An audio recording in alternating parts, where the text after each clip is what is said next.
So a lot of influence on the part of Nordic myths by external cultures in the Arch-Heathen period. The Arch-Heathen period is considered the last expression of heathenism, when it started to resemble something more of a conceptualized religion as opposed to just ancestral nature worship.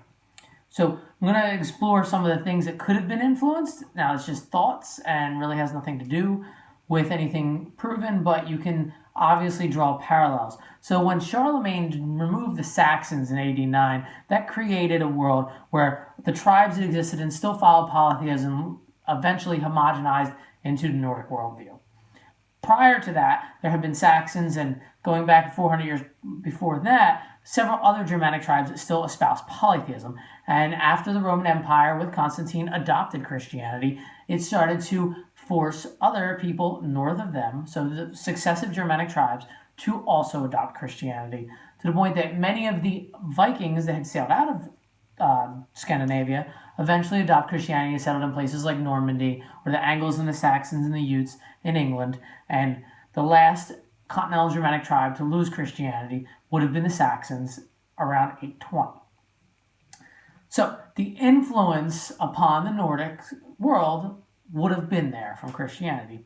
So this is where I want to get into. There is obsessions today with the concept of Valhalla and Ragnarok, and you can obviously see the parallel of Ragnarok.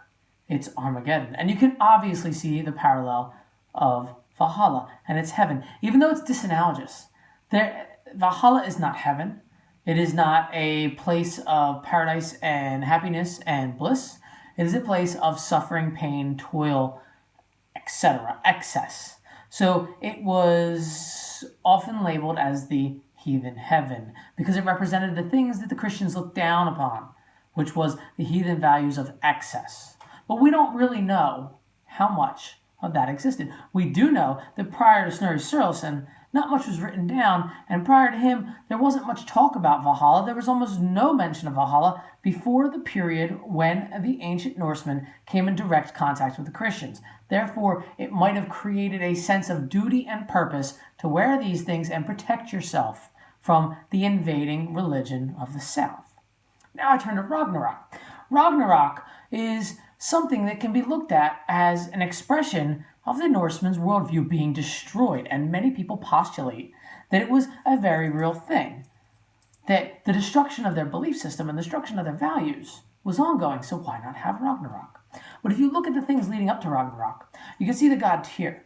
The god Tyr, the oath taker, the one that could have saved the entire world at Ragnarok, gave his hand to put it in the mouth of Fenrir as they bound him.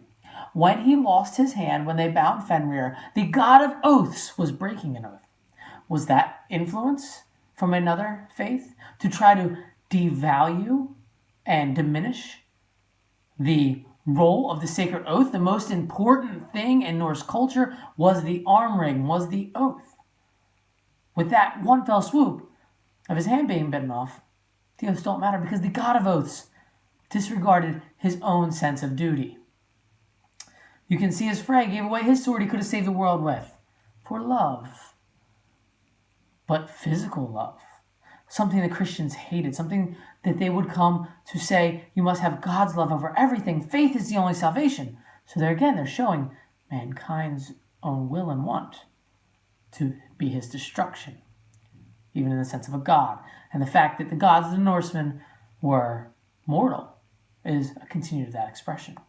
So you see, the world will be purged in Ragnarok, and everybody's obsessed with Ragnarok, and it's going to be reborn. And I've even heard people tell tales of the two men and women, Ash and Ember, that survive in Yggdrasil, or Adam and Eve. That is nothing except for another culture interposing its belief system on a former culture to legitimize what they believed in and to dehumanize and to belittle the beliefs that came before them. There is no parallel to look at there. We don't actually know if Ragnarok or if Valhalla were in the collective conscious of the people much prior to the Arch-Heathen period.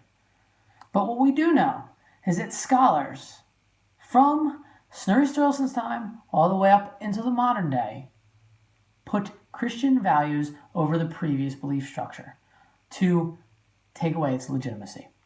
And we also know the concepts of Valhalla and Ragnarok as they were handed down, and the sense of fidelity and duty that were represented in Nordic culture as they were handed down, were picked back up during the neoclassical period of the 1800s, when all these things were romanticized, when they were building castles along the Rhine again, when the Wagnerian operas were talking about the Nibelungenlied and the other sagas, and the Brits were putting out these helmets with the horns, also inspired from Wagner.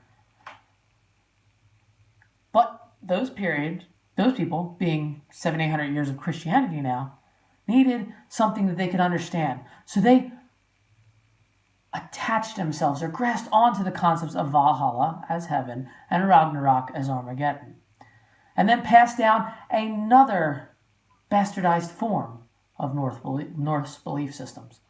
So always remember that. Don't be obsessed, as were the people 150 years ago, as were the people 800 years ago, with the concepts of Valhalla and Ragnarok, because at its root, the Norse ways are a guide to live a better life today, not to focus upon things that might be. We are not concerned with the afterlife like the Abrahamic religions are. What we are concerned with is being good people for the here and now.